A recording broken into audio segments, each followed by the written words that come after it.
The most famous fire in American history happened in Chicago on October 8, 1871. But it's not the fire that is so remarkable. It's what happened afterwards. To understand why, we first need to know something about the city's history. In 1840, Chicago was a small town of 4,500 souls. It ranked 92nd in population in the United States, yet only 3 decades later, by 1870, just a year before the Great Fire, Chicago was closing in on a population of 300,000, making it the 5th biggest city in America and the fastest growing city in the world. What led to all this rapid growth? In 3 words, location, location, location. Chicago was near the center of the country and near where the waterways and railways met, city historian Tim Samuelson notes. It was a perfect place for anything and anyone to get anywhere. Timing had a lot to do with it, too. America was moving from a rural to an industrial power. Chicago was right in the middle of the action. Ironically, its rapid growth was almost its undoing. Chicago had to build and build quickly, and so they built it out of wood, explains Sarah Marcus of the Chicago History Museum. It was quick, it was easy, and it was cheap. And as it turned out, very flammable. By most accounts, the fire started on the city's west side, near the DeKoven Street barn of Patrick and Catherine O'Leary. No one is sure of the cause, but it could have been anything, from vandals to a drunken neighbor to that clumsy cow of urban legend. Within minutes, the blaze roared out of control, tearing through Chicago's business district. The fire was so hot, it created its own tornado of flame. By 3:30 a.m., all hope of saving large parts of the city was gone. Nearly 30 hours later, the fire finally died. The reason? There was nothing left to burn. The losses were staggering.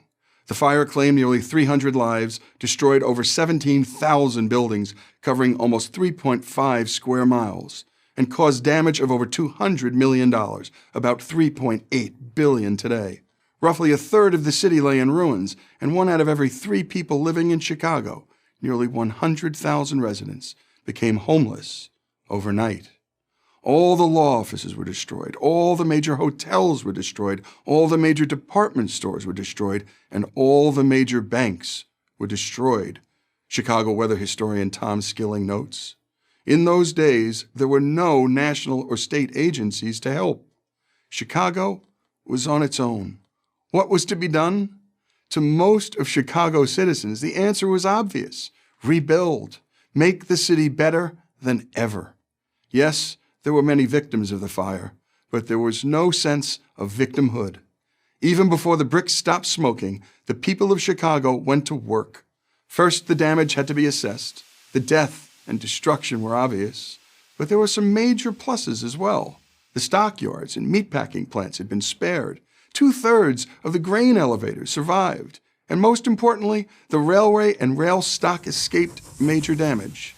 This was critical because it would allow shipments of building materials and private relief aid to come pouring in from across the country and around the world. The banking community quickly rallied. Within 48 hours, 12 of the 29 banks that had burned to the ground were operating in makeshift facilities. Merchants, large and small, immediately set up temporary shops. Local financier Henry Greenbaum sent letters to investment bankers all over the globe. This wasn't the time to give up on the city. It was the time, he told them, to buy in. Many agreed. Among them were creative young architects attracted to the nearly blank slate the city presented to them. They would raise a new city from a new product, steel. Their work, praised and copied all over the world, came to be known as the Chicago School. By 1890, only 20 years after the fire, Chicago's population passed the 1 million mark, becoming the 2nd biggest city in America. The population had more than tripled since the Windy City's darkest night. Why is this all important to know? Because the government didn't rebuild Chicago. Chicago rebuilt Chicago, and with astonishing speed and energy. A can-do spirit, devotion to community, and free market capitalism made it happen. It's impossible to look at this achievement without admiration and more than a bit of nostalgia. Could we summon that same spirit today? Yes, we can. But only if we proudly retell stories like this one that remind us the greatness of America is not a product of government, but a product of self-government, empowered citizens pursuing their own best interests. I'm Lee Habib, host of Our American Stories for Prager University.